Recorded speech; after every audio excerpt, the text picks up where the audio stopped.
میر چاکر خان رن بلوچستان کے رن قبیلے کے ایک عظیم سردار اور بلوچ تاریخ کے ایک مشہور رہنما تھے۔ ان کی زندگی اور کارنامے بلوچستان کی تاریخ میں بہت اہمیت رکھتے ہیں۔ ان کی کہانی کو کوئی آسان الفاظ میں اور تفصیل سے اس طرح بیان کیا جا سکتا ہے۔ پس منظر: میر چاکر خان رن کا تعلق بلوچ قبیلے کے رن شاخ میں سے تھا اور وہ تقریباً 1468 عیسوی میں پیدا ہوئے۔ ان کا دور بلوچ قبیلوں کے عروج کا دور تھا۔ میر چاکر خان کو ان کے جنگی کارناموں، قیادت اور انصاف پسندی کی وجہ سے بلوچ تاریخ میں ایک نمایاں مقام حاصل ہے۔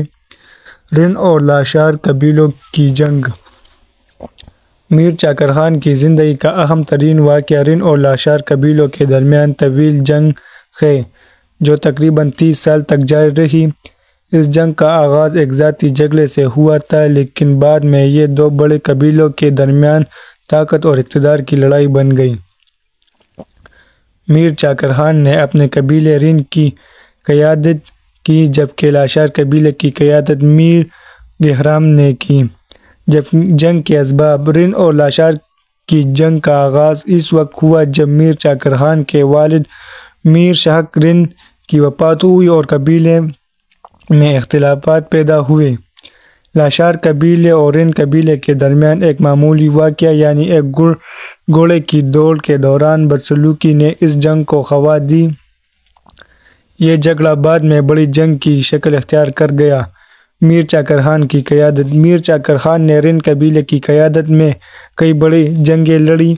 وہ ایک بہادر اور جنگجو سردار تھے اور اپنی حکمت عملی اور قوت کی وجہ سے دشمنوں کو شکست دینے میں کامیاب ہوئے۔ میر چاکر خان کا مقصد صرف اپنے قبیلے کو مضبوط کرنا ہی نہیں تھا بلکہ بلوچوں کو متحد کرنا بھی تھا۔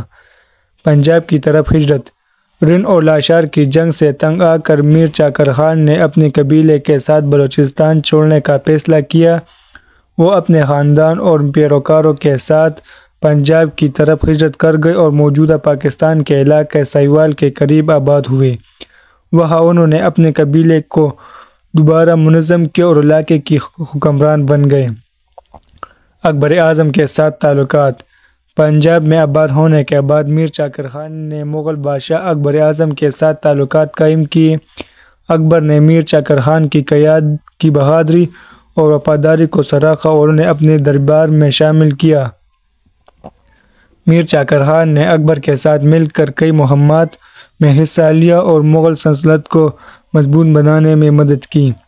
وفات: میر چاکر خان رن نے اپنی زندگی میں کئی کامیابی حاصل کی اور بلوچ قوم کو ایک عظیم میراث چھوڑی۔ وہ تقریباً 1568 عیسوی میں وفات پا گئی۔